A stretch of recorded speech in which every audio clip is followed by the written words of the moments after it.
Hare Krishna, Hare Krishna, Krishna Krishna, Hare Hare, Hare Rama, Hare Rama, Rama Rama,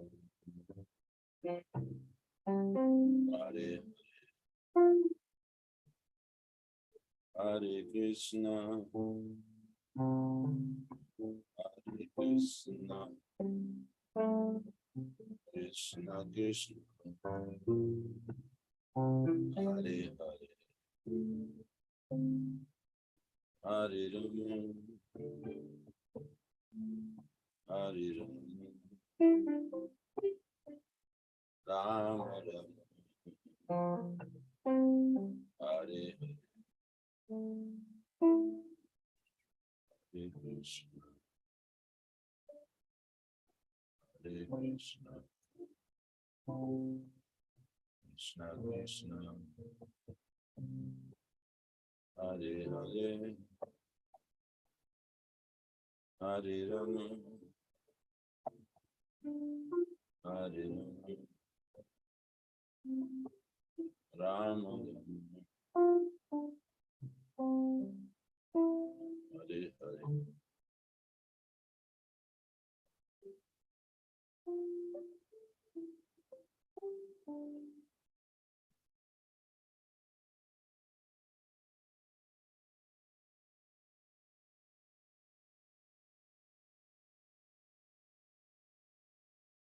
Good morning, devotees.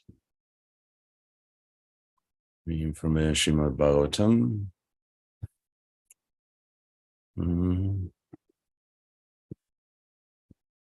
Fifth canto.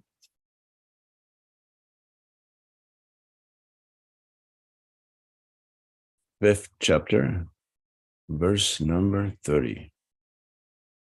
Om Namo Bhagavate Vasudevaya. Om Namo Bhagavate Vasudevaya. Om Namo Bhagavate Vasudevaya. Narayanam Namaskritya Naram Chaiva Narottamam Devim Saraswatim Vyasam Tato Jayam Udiraye Nasta Prayesha Bhadresu Tyam Bhagavata Sevaya Bhagavatuttamas Loke Bhaktir Bhavati Naistuki. Am I completely off here? I see Taraka Prabhu put verse 23. Is that the verse for today? That's my understanding. Yeah, it could be. I'm probably a week ahead of myself. I'll double check. May 12th. No, you're correct. You're correct. It's verse number 23. Okay.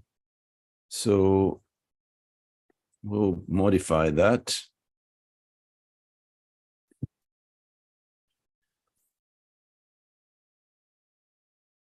Okay.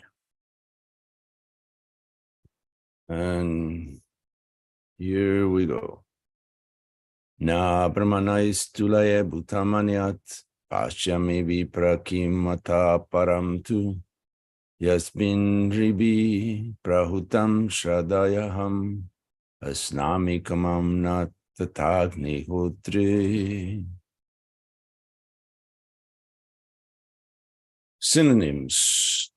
Na, not, Brahmanai, with the Brahmins, Tulaye, I count as equal, Putam, entity, Anyat, other, Pashyami, I can see, Vipara, O assembled Brahmanas, Kim, anything, Ata, to the Brahmins, Param, superior, to certainly Jasmin, through whom, Nribi, by people, Prahutam, food offered after ritualistic ceremonies are properly performed. Shradaya, with faith and love. Aham, I. Ashnami, eat. Kamam, with full satisfaction. Na, not. Tata, in that way. Agni hotre, in the fire, sacrifice. Translation and purport by His Divine Grace, Srila Prabhupada. O respectful Brahmanas, as far as I am concerned, no one is equal or superior to the Brahmins in this world. I do not find anyone comparable to them. When people know my motive after performing rituals according to the Vedic principles, they offer food to me with faith and love through the mouth of a Brahmin. When food is thus offered unto me, I eat it with full satisfaction. Indeed, I derive more pleasure from food offered in that way than from food offered in the sacrificial fire. Purport. According to the Vedic system, after the sacrificial ceremony, the Brahmins are invited to eat the remnants of the offered food. When the Brahmins eat the food, it is to be considered directly eaten by the Supreme Lord. Thus, no one can be compared to qualified Brahmins. The perfection of evolution is to be situated on the Brahminical platform. Any civilization not based on Brahminical culture or guided by Brahmins is certainly a condemned civilization. Presently, human civilization is based on sense gratification, and consequently, more and more people are becoming addicted to different types of things. No one respects Brahminical culture. Demonic civilization is attached to Ugra karma, horrible activities, and big industries are created to satisfy unfathomable lusty desires. Consequently, the people are greatly harassed by government taxation. People are irreligious and do not perform the sacrifices recommended in Bhagavad Gita. Jagyad Bhavati Parjanya. Of the performance of sacrifice, clouds form and rain falls. Due to sufficient rainfall, there is sufficient production of food. Guided by the Brahmins, society should follow the principles of Bhagavad Gita. Then people will become very happy. Anad Bhavanti Bhutani. When animals and men are sufficiently fed with grains, they become stronger, their hearts become tranquil, and their brains peaceful. They can then advance in spiritual life's ultimate destination. Srila Prabhupada ki jai. The verse again. O respectful Brahmanas, as far as I'm concerned, no one is equal or superior to the Brahmins in this world. I do not find anyone comparable to them. When people know my motive after performing rituals according to the Vedic principles, they offer food to me with faith and love through the mouth of a Brahmin. When food is thus offered unto me, I eat it with full satisfaction. Indeed, I derive more pleasure from food offered in that way than from a food offered in the sacrificial fire. Om Agyana Timirandasya Gyananjana Shalakaya Chaksurumilitam Jena Tasmai Shri Gurave Namaha Mukam Karoti Vachalam Pangum Langayati Girim Yat Kripa Tamaham Bande Shri Gurundina Taranam Paramananda Maharavam Shri Chaitanya Mishwaram Panchakalpa Tarubhyascha Kripa Sindhuvyeva Cha Patitanam Pavanivyo Vaishnavivyo Namo. King Rishabhadev continues to speak to his children, 100 children. And Prabhupada says that they don't need, apparently the purpose of King Rishabhadev speaking to them is in order to educate them. But they're already educated and advanced and austere and qualified. So guess who the real public is us. Is us. It seems like the Bhagavatam was written for Kali Yuga, for the purpose of us fallen souls who can get a hint of how things are in this world and the next and the other worlds.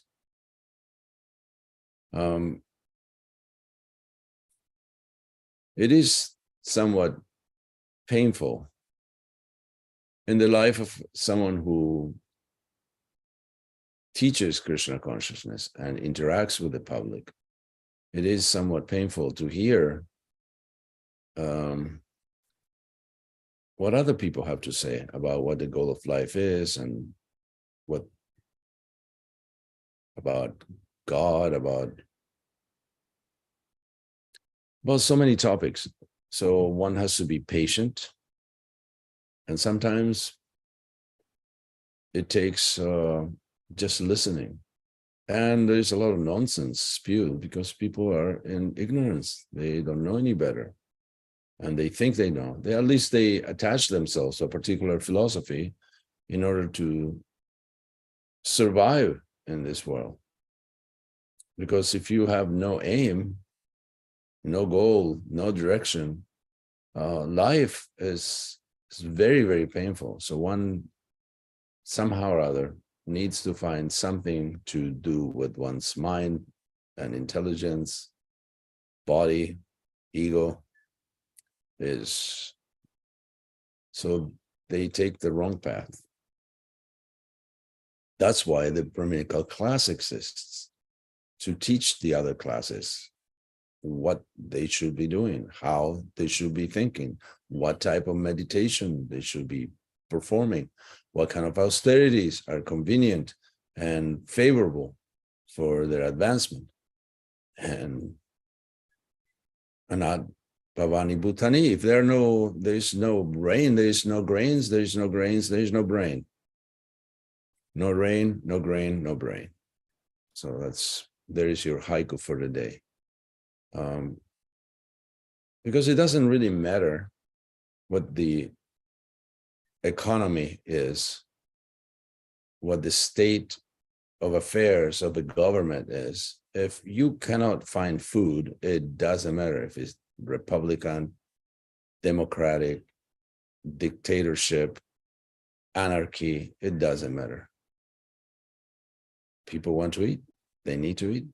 They need to eat in order to survive. I had this puzzling,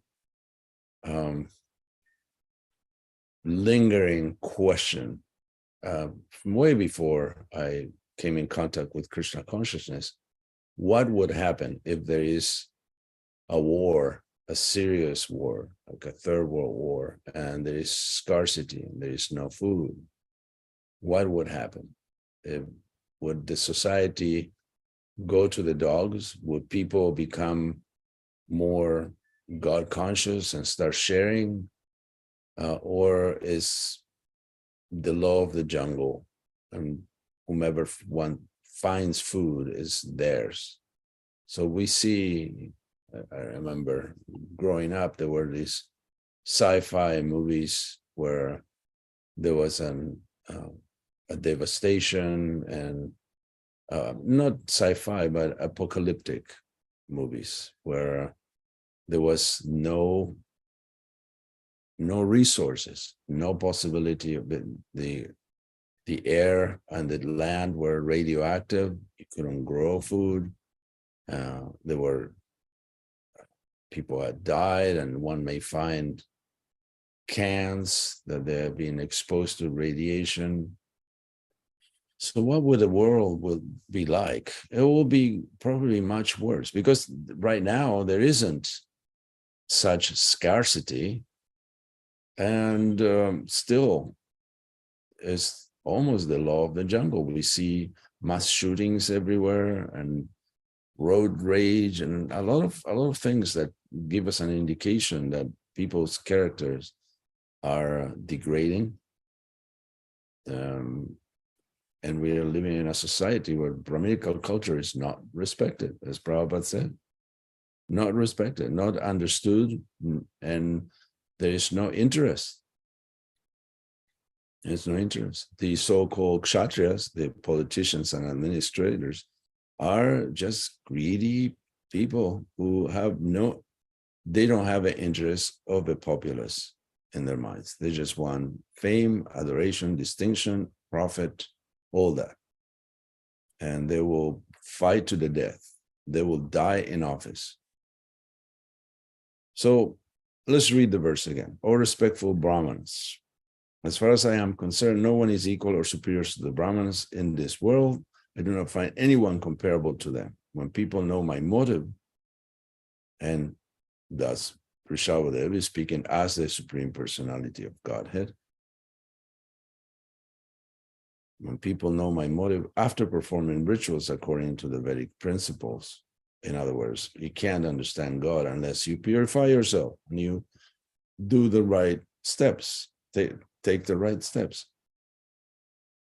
They offer food to me with faith and love through the mouth of a Brahmin.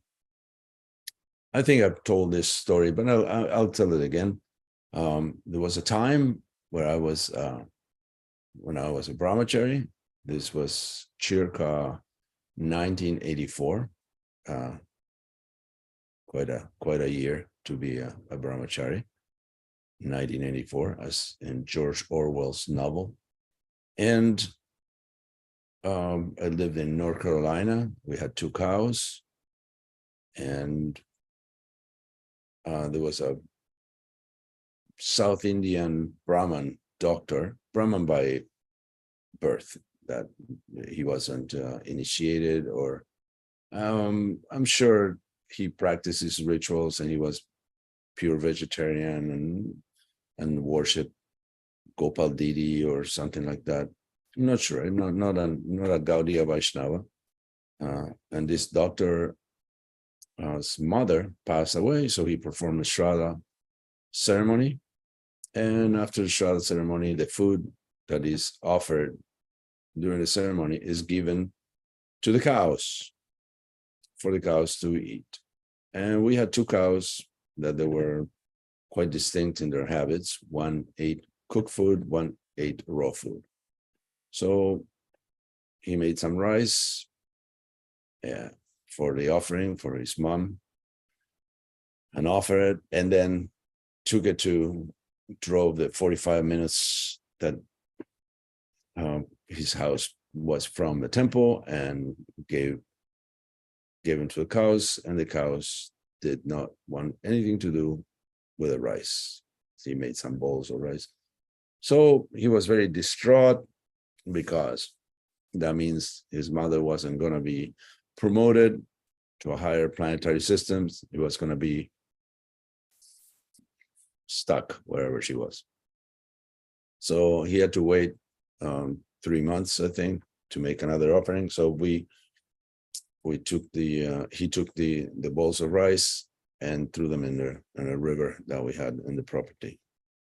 So 3 months later, he made another Shraddha ceremony, and this time he used molasses, and cows really have a penchant for molasses. So he brought him he gave him to me.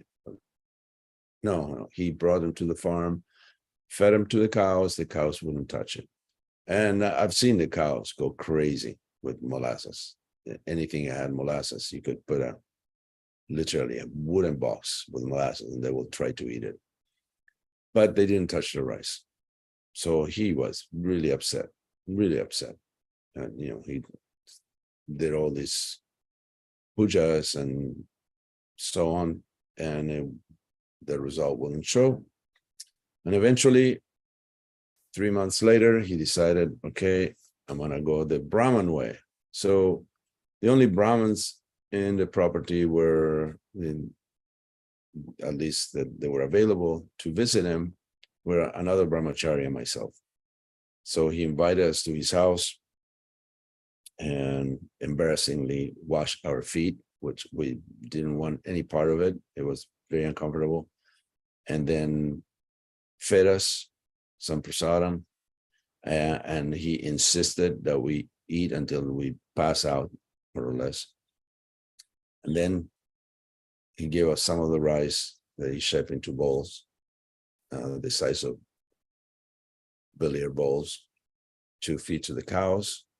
And when I brought him to, and asked me to call him immediately after I tried to feed the cows. So we went to the farm, to the temple, and the cows both ate them. The one who never ate anything cooked also ate the rice, and they didn't have molasses. So obviously there was something significant, a lesson to be learned, which is you take care of the Brahmins. And even though we didn't feel qualified and we weren't qualified, still, just by doing the right thing in the right order, he got his wish. He was very happy that his mom had been promoted to some heavenly garden or wherever she ended up being. So Lord Rishabhadev, again, as God, says that when food is offered to me, thus unto me, meaning through the Brahmins, I derive more pleasure than when it's offered directly in the sacrificial fire. Just like when we have Diksha initiation, one holds a banana, it's symbolized an offering to Vishnu and puts it in the fire, and Vishnu, as the fire, eats the banana and is pleased by it. But he's more pleased is if the Brahmins are fed. And the purport, Prabhupada comments that when the Brahmins eat the food, it is to be considered directly eaten by the Supreme Lord. Thus, no one can be compared to qualified Brahmins. That's why it is generally, I don't know how widespread this is, but since having a place where I can cook, I always invited Brahmins to come. I mean, any devotee. Devotees are higher than Brahmins.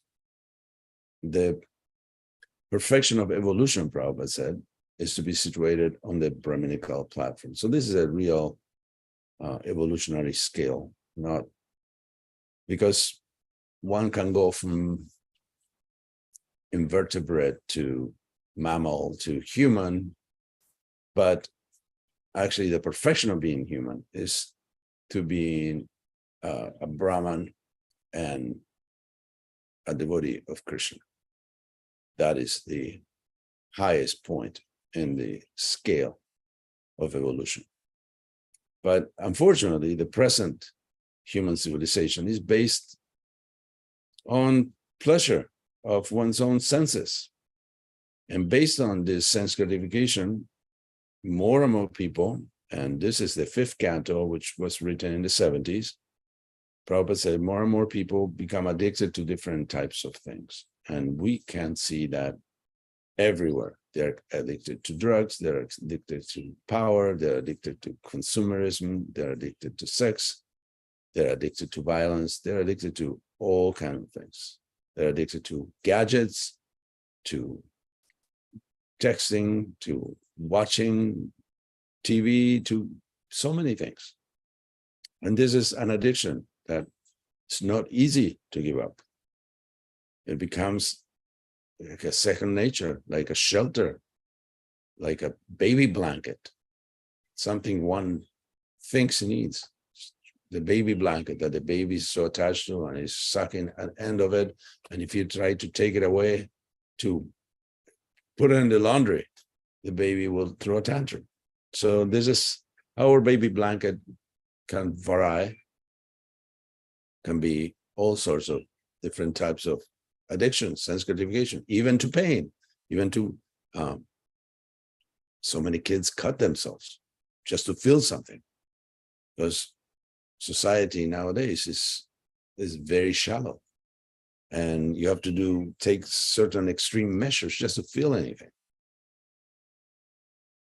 And then Prabhupada says, no one respects Brahminical culture, because if they did, they will take advice from those who know. Demonic civilization is attached to ugra karma, horrible activities. And big industries are created to satisfy unfathomable, lusty desires. Just go to Costco if you don't believe me. Go anywhere. You see people are looking around. What can give me pleasure? I need this. I need that. This is for my sense gratification. And even if it is more subtle, that just giving pleasure to my family gives me pleasure. But our nature is different. Our nature is to be das anudas. We are servants. We will never find pleasure in trying to enjoy the things of this world. We are not compatible with this world. This world is made out of the separated energies of Krishna. This is made of earth and water and fire and so on. This is wood and cement and glass and all these things that they, even if they're in the shape of mattresses or TVs or anything, this external energy can never satisfy the soul. And even when food is available, if the food is not offered to Krishna with love and devotion, it doesn't give pleasure. It just basically eliminates hunger. So it's a temporary palliative measure to get rid of some kind of misery, not a pleasure. The people are greatly harassed by government taxation. We know that. They're just always fighting, always trying to tax dollars at work. But what do they do? What do they do? Is they just try to ruin. Even they try to bridge and build an ugly bridge across the Yamuna, and they had to interrupt the work. They tried to put the taxes at work to create something horrible, so more fat visitors from Delhi could come to Vrindavan and ruin the place if they could, just make it into a little spiritual Disney world. People are irreligious and do not perform the sacrifices recommended in Bhagavad Gita. Jagyat.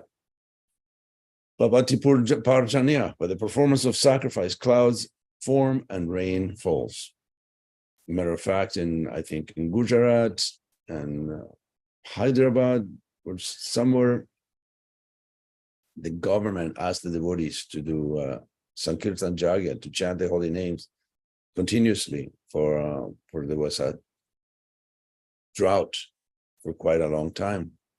And sure enough, after the devotees started chanting, after some time, it started raining. Rain clouds came out of nowhere, apparently, and rainfall came. And without sufficient rainfall, there is no production of food. It's needed. Water is essential. When I was growing up, if someone told me that in the future, I mean, I could believe that cars will fly and people will have remote controls that they can control every appliance and everything in the house. But if I was told that water was going to be sold in bottles and for exorbitant prices, I would have thought that's ridiculous. That is ridiculous, but it's not. It's not. People in cities, they don't drink tap water unless it's maybe New York City, where water comes from the Adirondacks and is actually good water. They all buy water. Everybody buys water. It's a given nowadays. And this is because of sinful activities. There is no water, and there will be scarcity of food in the future. Who knows when? Because unless one is guided by Brahmanas and the society follow the principles of Bhagavad Gita, everybody's going to be unhappy and there's going to be scarcity. That's why it is actually, even though maybe we are a little early in the devolution of humanity, is very appropriate to live in a farm like Gita Nagari, where cows and wells with water and food is grown in a garden, because this is all that society needs. We don't need all these unnecessary gadgets and so-called cultural events that basically degrade people. So Prabhupada concludes by saying, then people will be, if they follow the principles of Bhagavad Gita and they are guided by Brahmans, people will become very happy. Anad bhavanti bhutani. When animals and men are sufficiently fed with grains, they become stronger, their hearts become tranquil, and their brains peaceful. They can then advance in spiritual life, life's ultimate destination. What else is there? What else is there? We tried. I don't know if maybe some of you haven't tried hard enough, but even if you try harder, you won't find happiness in the material world anywhere. And you won't find happiness in any form of life until one comes in touch with Brahminical culture and can develop love of God, which is the ultimate goal. Because without love, one cannot live. And without love of God, one will feel that something is missing, and that is true. Something is missing. It's our birthright to fall in love with Krishna. And if we don't try for that, we are actually misguided and wasting our time. So what is a Brahman? A Brahman is a person who has good qualities, is attached, it lives in the mode of goodness, is attached to virtue and nobility and dignity and righteousness, which may seem boring to some because of the influence of the other modes, but the mode of goodness is the closest one can get to transcendence. So one has to be properly situated in order to elevate oneself. So we continue to live a life where we lack certain qualities and think they're going to come naturally and land on our lap. That's not so. We have to cultivate these things. And they may seem unnatural. Just like for someone who doesn't know the process of, knows how to eat, but doesn't know how to cook, then it seems like there is a lot of steps involved and there is a lot of waiting, because you can put rice, water, salt, and oil or butter and in a pan, but you won't get rice in a minute. You have to wait. And if it is brown rice, you have to wait 40 minutes or 45 minutes. So there is a lot of waiting. And you cannot open the lid and just complain because it's not ready. So our life and the cultivation of Brahminical qualities, especially a devotee, takes time. Takes time until these things ripen and become second nature. So let's hope. And it works. This process works. Even my parents, spiritually dull as they were, noticed the difference when I joined Krishna consciousness. Even without me trying very hard, I guess, they noticed that I was a lot more patient, and I was better listener.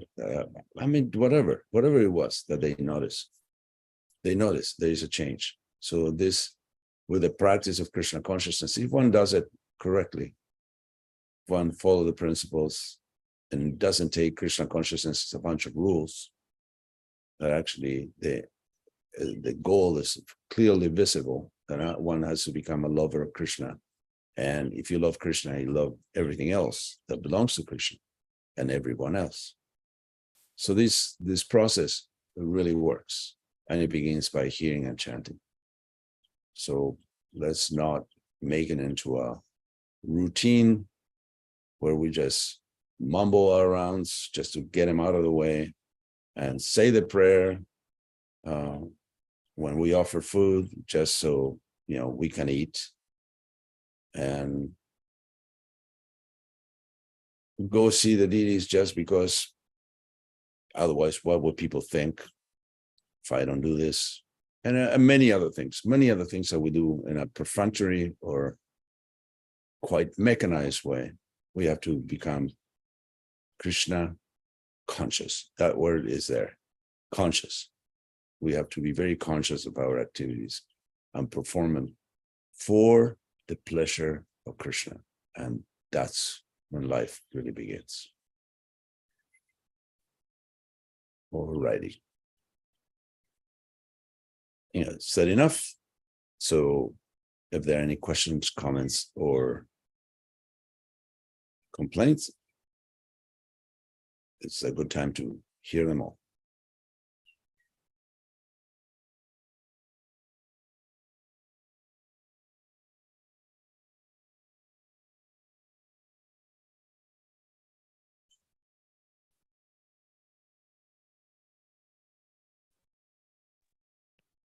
What happened to Kaylee? We lost Kaylee. We had her hand up for a while. Yeah, I think she was born with a hand up. It's good to be inquisitive. I'm sorry? I say it's good to be inquisitive. Yes, it helps. I also found, I don't know how to put it. There was a lady that used to come to our programs in Santa Barbara, California, and she always asked questions, but she wasn't listening. So she ended up asking the same questions for close to 20 years. She either she wasn't hearing it, or she didn't accept the answer, or her brain wasn't processing it. And it's not like she wasn't materially qualified. She had a master's in mathematics, but somehow or other, she didn't get it.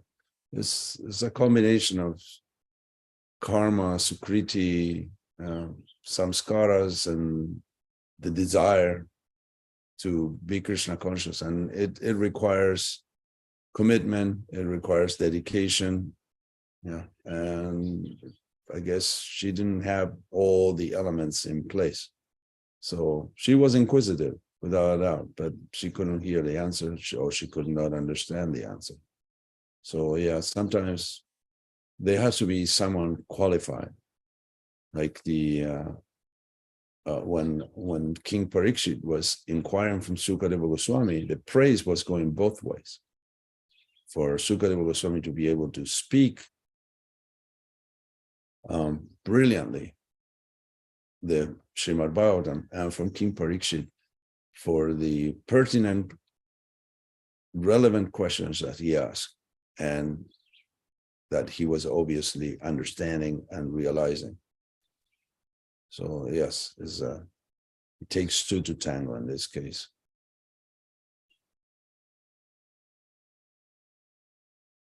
Hey, I'm trying to formulate a question. Trouble to do it. I'm really tired today. In the purport, Srila Prabhupada's purport, he refers to Bhagavad Gita 3:14. Krishna is talking about sacrifice. Describes how by performance of sacrifice the demigods are satisfied, and so they generate sufficient rains, and when there's sufficient rainfall, then there's sufficient production of food. In the I think it's 2 verses later, check on this 3:16, I think it is.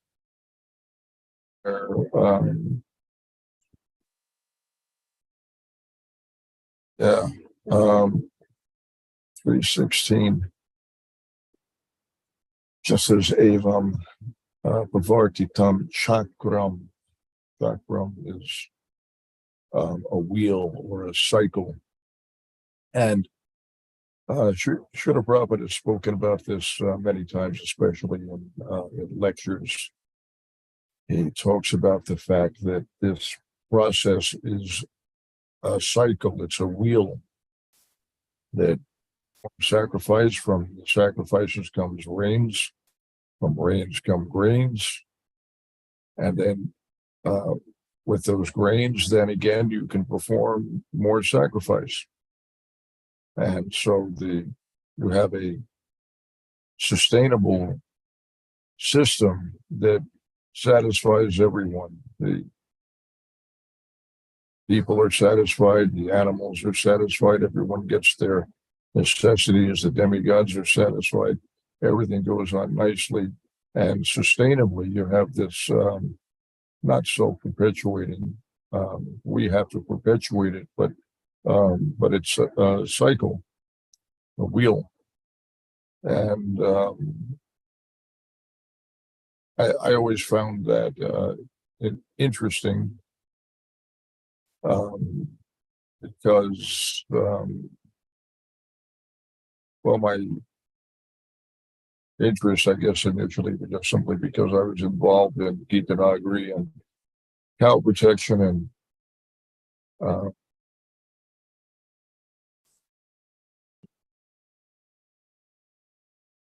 so I was interested to hear whatever Srila Prabhupada had to say on the topic.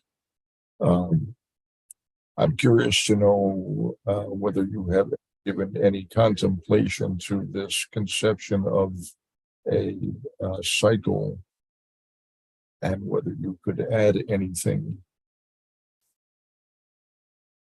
Okay, well, since you put me on the spot, one of the things that Prabhupada says is, in the purport of such verse, 3:16, is that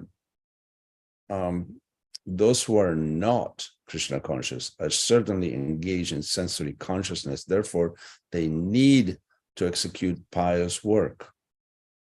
So the Jagya system is planned in such a way that sensory conscious persons may satisfy their desires without becoming entangled in the reaction of sense gratificatory work. So that means, and before that, he said that there is no necessity of rigidly following the performances of prescribed Jagyas for the transcendentalists who are above vice and virtue. For those who are engaged in sense gratification, they require purification by the above mentioned cycle of Jagya performances. So I think the advice given here is to those who are not devotees. And there is a lot of it in the Gita. That's why Arjuna basically rejects the advice. Several times Krishna advises him to do this, to do that. But if you can't, you do this, you do that. But Arjuna said, I can't. It's not in my nature. But he was a devotee and a friend of Krishna. So he could get away with that. And in the rare cases where, of course, if one is truly a devotee, one would think, I'm not really a devotee. I'm like the other day, Radhanath Swami was here, and I went next door. We had people for lunch, but he was about to leave, so I didn't want him to go away without saying goodbye. And on the other hand, I didn't want to bother him if he wanted to leave in anonymity. He didn't want to be seen, and just wanted to escape from throngs of people following him all the way to the freeway. So I just knocked on his door and I said, Maharaj, I'm sorry to bother you. We're having lunch, and I'm really wondering if I know you're packing, you're about to go. Do you want to be left alone? That's your desire. Please let me know. And this is the goodbye. Otherwise, how can we put this together? He said, oh, are you next door? I said, yes. So I'll go. I'll show up. No, I wouldn't leave without saying goodbye. And so please advise me. Is that okay? I said, Maharaj, I'm a cockroach. I don't give. He said, advise me and bless me. I said, Maharaj, I'm a cockroach. I cannot give advice or blessings. And he said, oh, I'm so glad to hear, because then I can truly and wholeheartedly become a servant of someone who feels like a cockroach. So this is the position that we need to, in his case is sincere. Mine was just from a mouth to the outside. That we have to feel that we are not qualified. As we call ourselves devotees, but since I became a devotee, we talk like that. But really, a devotee is a very highly elevated position that even Lord Chaitanya himself didn't call himself a devotee. So even though we may consider these cycles of jagyas, like, okay, I'm above that. I don't have to follow that. But it's not quite so. We have to be on guard about how we see ourselves, because we may become complacent. Oh, I'm a devotee. I'm studious. I like to tell others, so I'm a Brahmin. But a Brahmana Vaishnava is a rare thing. It's a rare thing in this world. So in order to be saved, I think, perhaps we should adopt whatever measure we can use, whatever tool we have at hand in order to become what we want to be. Yesterday was Lila Madhurya's birthday, so we had a little appreciation circle, and I was favorably impressed by what she had to say, because we all said, oh, your determination, your care for the deities, and everybody was finding good qualities to extol in her. And she, instead of saying, well, thank you for finding out, and thank you for noticing, she said, I thank you for the blessings. I hope to become that, what you just said. I hope that I get those qualities. And I felt at least once in my life a similar state of consciousness where I went to Ukraine for the first time. And that was in 2007. And the devotees, because I was senior to everybody there, the thousands of them, they saw me as basically a demigod. Even if you speak English, you're kind of on the level of demigods.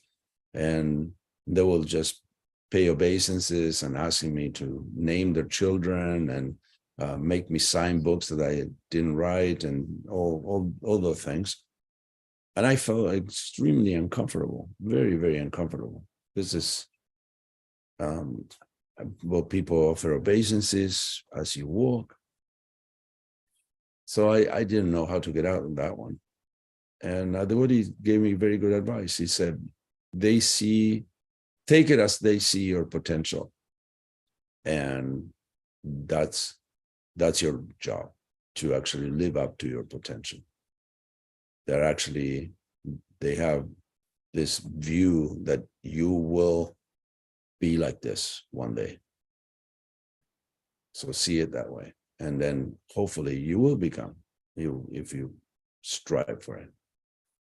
So this is our life. We see, okay, this is a cycle of yagyas that, they help you to continue to be in that constant motion of trying to improve yourself. So we should actually consider ourselves less than what we think we are, in order to make a little bit of progress and to develop some humility. Because if we believe all the hype about what others say, and there was a devotee who used to write poetry, and when any type of comment that anybody made, he committed it to memory. Like, he was basically fueled by praise. So this is a very dangerous position, where actually, if we believe the hype about ourselves, the one that other people say and the one that our own mind feeds us with. Anyway, I don't have much more than that. And I'm sorry, I went on a bit of a tangent, but I came back to the point that this cycle of yagyas are not for devotees. So it is true that transcendentalists don't have to follow that kind of procedures. But we shouldn't, on the other hand, we should not consider ourselves transcendentalists, at least realized transcendentalists. We are just beginning our journey. That was great. I'm glad I struggled to ask a lame question. Thank you, bro. You covered some interesting points. Lila Kishori's got a comment in the chat. Let's hear. Hare Krishna. Thank you for your class, Rama Prabhu. I appreciate your sharing the story about the Brahmin physician's experience with the sacrifice and the order required for it to become the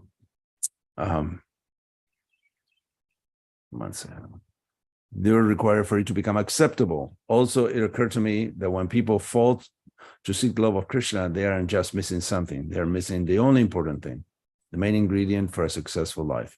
How sad to see them running here and there, trying to fill a void that can only be filled with love of the Lord. We should have so much compassion, especially if we remember that we could have remained in the same state but for the mercy of Krishna and our spiritual masters. Amen to that, sister. Yes, that is a fact.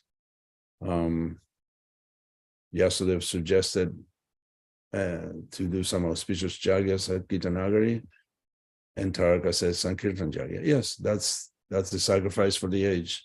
We have temples all over the world that are constantly running, are doing homas and sacrifices and all these other mantras and yantras and tantras. But the sacrifice for this age is Sankirtan Yagya, chanting the holy name of Krishna. So how about we do that? How about we improve on what we have? Because it's no matter of pride that we have been chanting bad rounds for so many years. That is really nothing to be proud of. Yes, I've been chanting for so many years, but how are your runs? How much you hear of the names that you chant? All right, it is 8 o'clock, and yes, to do a homa even once in a while. I mean, go ahead. I am somehow or other somewhat allergic to homas. All the things, even though they're good for the soul, puspanjalis and fire sacrifices and all this stuff, I'd rather be reading the Bhagavatam or chanting japa, really, honestly. Yes, Prabhu. Yeah, I think it's great to do Sankirtan yajnas. Maha Sankirtan yajnas are a great thing. But I wanted to comment on one of the points that you made about the fact that other types of yajna are particularly for the non-devotees. And so 11th canto, Srimad Bhagavatam, have in the 5th chapter, text 41, Devarshi Putata Nirnam. Probably everyone knows the verse. That So, O king, one who has given up all material duties and has taken full shelter of the lotus feet of Mukunda, who offers shelter to all, is not indebted to the demigods, great sages, ordinary living beings, relatives, friends, mankind, or even one's forefathers who have passed away, since all such living entities are part and parcel of the Supreme Lord. One who is surrendered to the Lord's service has no need to serve such persons separately. So, performances like oh my gosh, my brain is skipping a beat now. No need to offer pinda for the forefathers and so on. If we're engaged in devotional service, this is also the conclusion of Bhagavad Gita, of course, right? Krishna says, "Sarvadharma Prityaja," that abandon all varieties of religion. These religious performances unnecessary. Just simply surrender to Krishna's instruction. If you're engaged in that way in devotional service, you have actually no other obligations. Everything is automatically satisfied by the one stroke of devotional service. So there's that, and here's their divine lordship, Sri Sri Radha Damodar. Jai Sri Sri Radha Damodar. Hare Krishna. Yeah, but as you put it, we cannot abandon all this, whatever is favorable. So rituals and sacrifices and so on, whatever is favorable to elevate one consciousness to become Krishna conscious. So for some people, it may be, for most people, I would say it's detrimental to give up something. And as we don't, until we become transcendental, really. It's very little that we can give up without harm, unless it's harmful to us, like sense gratification, mental speculation, etc., etc. All right. Thank you very much, devotees, for your patience and your kindness. And I wanted to announce tomorrow, I will send a message. Tomorrow, the Bhagavatam class will be given by His Grace Madhavananda Prabhu. I don't know if you know Madhavananda, but he's a fantastic speaker. He knows Leela, the intricacies of Leela from every single scripture. He's very intelligent devotee. He's an American who lives in Orissa. All right, so we'll see you tomorrow at 7 a.m. Hare Krishna. All glories to Srila Prabhupada, Grantaraj, Srimad Bhagavatam Ki Jai.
Radha Damodara Radha Damodara Radha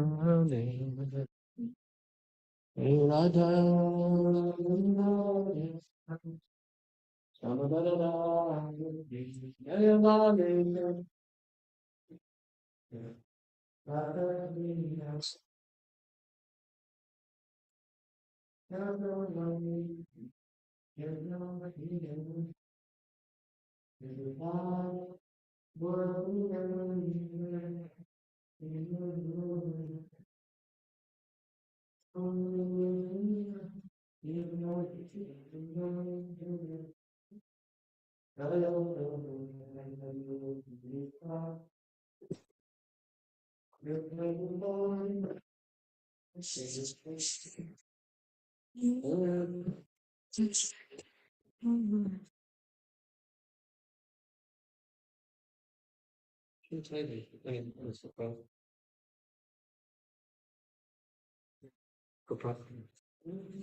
Jaya Prabhupada,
Krishna Prabhu,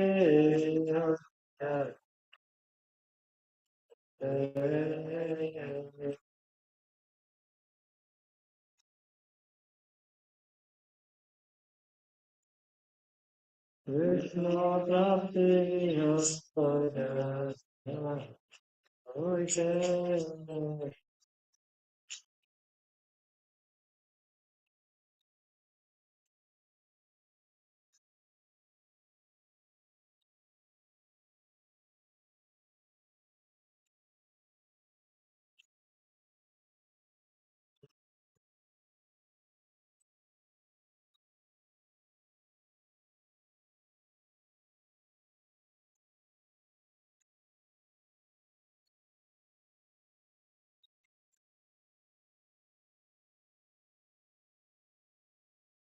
Asmavakya Shitakrishna Niya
Guru Hare Rasi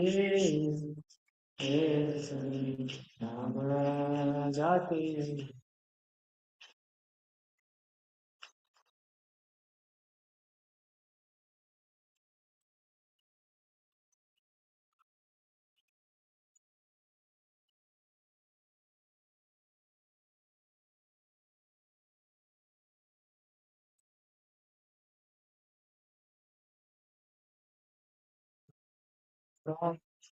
Suraj Kata Jatudan Janujam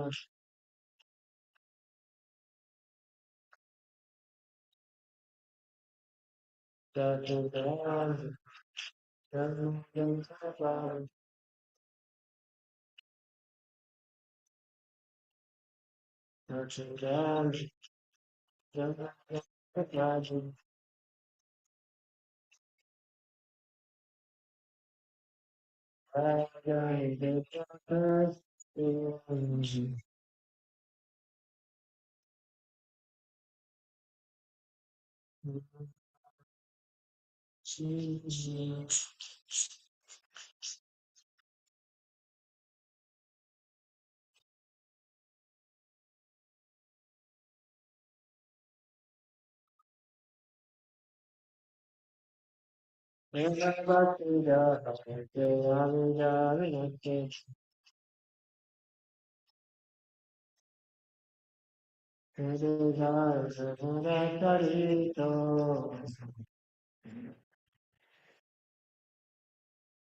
Prabhu Kore Daya De More Pada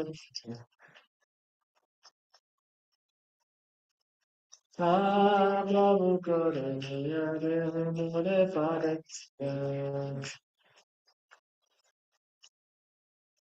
Jai Shukri Jumani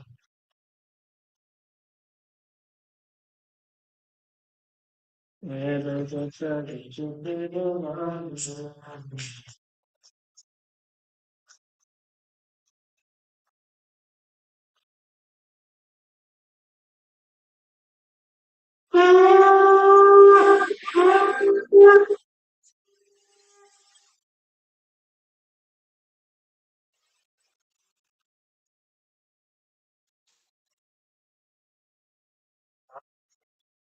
Shiva Prabhu.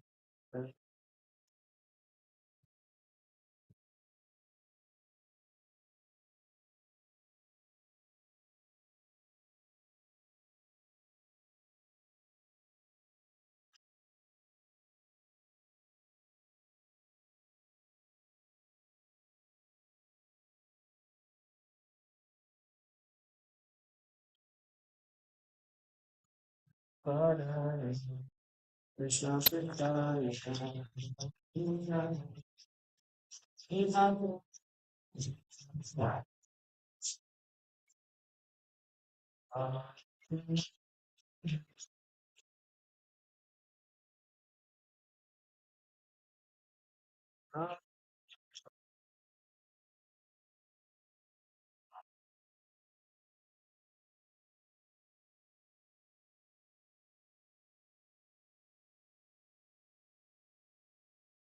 Namaste, Saraswati Devi, Gauravani, Pracharini, Niveshesha, Shunyavadi, Pashatari Sattvari.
Oh, magkakaroon devagar to espiritus. Sana oras ito rin. Awoken the memories.